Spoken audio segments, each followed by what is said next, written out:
우리 더불어민주당도 국민의 위임을 받아서 국민의 생명과 안전을 지키는 책임을 다하는 공당입니다.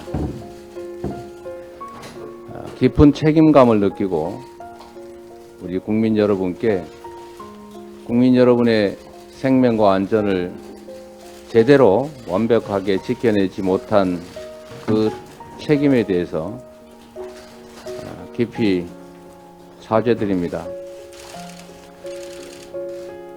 희생자분들의 명복을 빕니다. 그리고 참으로 황망한 상황을 맞이하신 우리 유가족 여러분들에게 다시 한번 깊은 위로 말씀을 드립니다. 부상자뿐만이 아니라 현장에서 이 참혹한 광경을 목격하고 또 뉴스를 통해서 이 안타까운 상황을 지켜보면서 상처를 입으신 우리 국민들께서 빠른 시일 안에 치유되고 마음의 안정을 회복하게 되기를 바라고 또 그렇게 되도록 우리 민주당도 노력하겠습니다. 지금은 그 어떤 것보다 사고 수습이 최우선입니다. 사망자 중 아직도 신원 확인이 안 된 분도 있습니다. 아직도 연락이 닿지 않아 자식을 찾고 있는 부모님들도 계십니다. 희생자 장례와 부상자 치료 등 참사 수습의 모든 과정이 끝날 때까지 어느 것 하나 소홀함이 있어서는 안 됩니다.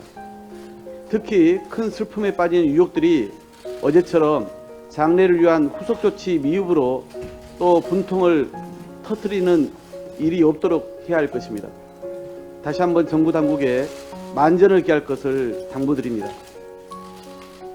그냥 길을 걷다가 수많은 사람들이 목숨을 잃었습니다. 하늘이 무너진 것도 땅이 꺼진 것도 아닌데 건물이 무너진 것도 불이 난 것도 아닌데 그냥 길을 가다가 수많은 사람들이 목숨을 잃었습니다. 일방통행 조치만 있었어도 안전요원을 배치만 했어도 인파의 흐름을 모니터링만 했어도 일어나지 않을 사고였습니다.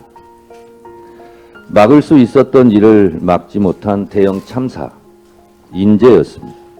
다시는 생때 같은 목숨을 황망하게 잃지 않기 위해서 참사의 원인을 철저히 밝히고 책임질 사람에게 책임을 묻고 같은 유형의 사고가 재발되지 않도록 철통 같은 대책을 세워야 합니다. 그것이 희생된 분들에 대한 최소한의 도리입니다. 지켜주지 못해 미안합니다. 삼가 명복을 빕니다. 어제 밤 늦은 시간에 희생자 한 분의 빈소에 다녀왔습니다. 평소에 잘 알고 지내던 분의 따님이었습니다. 화를 내실 줄 알았습니다. 어떻게 정부가 이렇게 무책임할 수가 있는가. 생때 같은 내 자식들을 왜 살려내지 못했는가. 화를 내실 줄 알았는데 그게 아니라 그 자리에 오신 모든 분들에게 한 분 한 분 손을 잡고 고맙다고 말씀하시더군요. 이런 분들 앞에서 어제 오늘 책임 있는 정부 당국자들 가운데 누구 하나 진심 어린 사과하는 모습을 본 적이 없습니다. 국민과 함께 아픔을 공감하지 않는 정치가 정치입니까? 무능한 정부도 감당하기 어려운데 슬퍼할 줄 모르는 정부, 그리고 미안해할 줄 모르는 정부 감당하기 참 괴롭습니다. 다시 한번 삼가 고인의 명복을 빕니다. 어제 이태원 참사 현장에 다녀왔습니다. 좁은 골목길에 남겨진 주인 잃은 물건들을 보면서 처참했던 사고 당시의 상황이 어땠을지 가슴이 무척 아팠습니다. 다시는 일어나서는 안 될 정말 안타까운 참사였습니다. 민주당이 이번 참사와 관련해 신속한 수습과 희생자 애도, 부상자 치유에 적극 협력하고 유가족들과 아픔을 함께 나누겠다고 말씀드리겠습니다. 제가 국회행정안전위원회 위원장을 했습니다. 코로나 시간 그리고 수없이 많은 재해가 있었지만 그때마다 행안부 장관이 본부장을 맡아서 그리고 국무총리가 본부장을 맡아서 필요할 땐 대통령이 컨트롤 타워가 되어서 조치를 취했습니다. 그런데 이 상황에서 행안부 장관이 이런 이야기를 합니다. 경찰과 소방을 미리 배치함으로써 해결할 수 있는 문제는 아니었던 것으로 파악합니다. 정말 귀를 의심했습니다. 특별히 우려할 정도로 많은 인파가 몰린 것은 아니었다고 생각합니다.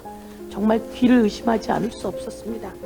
그리고 이와 관련해서 책임을 져야 된다라고 하는 이야기보다는 이것을 회피하려고 하는 그 모습에 많은 언론과 국민들이 문제를 제기하고 있다 말씀드리겠습니다. 너무 참담하고 억울하고 분하고 안타까운 감정이 복잡하게 소용돌이칩니다.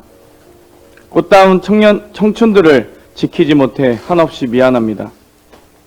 어머니를 위해 간호사의 꿈을 그리던 효녀, 백화점에 취업한 지 2달 남짓 지났던 소중한 딸, 20살 성인이 되어 처음으로 데이트 나섰던 커플, 배우로서의 길을 걷던 청년까지 한순간에 너무 많은 분들을 잃었습니다.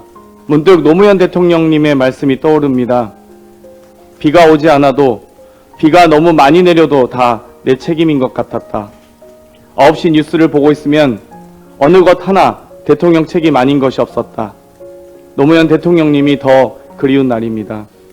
갑자기 2022년의 대한민국은 도대체 왜 이렇게 참담하게 무기력해졌는지 모든 국민이 의문을 갖는 이 질문에 반드시 답을 찾겠습니다.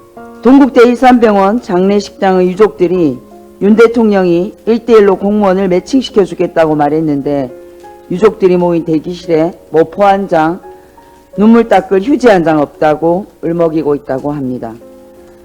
아비규환 사고 현장에서 핸드폰과 개인 물품을 제대로 챙기지 못한 부상자들도 많습니다. 부상자들이 가족과 연락이 제대로 잘 될 수 있도록 빠른 조치가 필요합니다. 생존자와 유가족들의 정신적 트라우마를 치료할 수 있는 심리치료도 시급하게 준비해야 합니다. 정부, 서울시, 용산구청이 국민의 생명과 안전을 지키기 위해 무엇을 했는지를 밝히는 것은 그 다음입니다. 어떤 말로도 위로가 되지 않을 거라는 생각이 듭니다. 먼저 비통한 참사로 세상을 떠난 희생자들의 명복을 빕니다. 고통과 슬픔 속에 계신 유족들께 깊은 애도를 표합니다. 부상자들께서도 하루빨리 쾌유하시길 빕니다. 남의 일 같지 않습니다. 우리 모두 나와 우리 가족들의 일이라고 생각하고 계실 거라고 생각합니다. 하루빨리 사고 수습이 이루어지고 또 원인 규명이 되도록 노력하겠습니다. 희생자분들과 유족들의 슬픔을 함께 나누겠습니다. 다시 한번 희생자분들의 명복을 빕니다.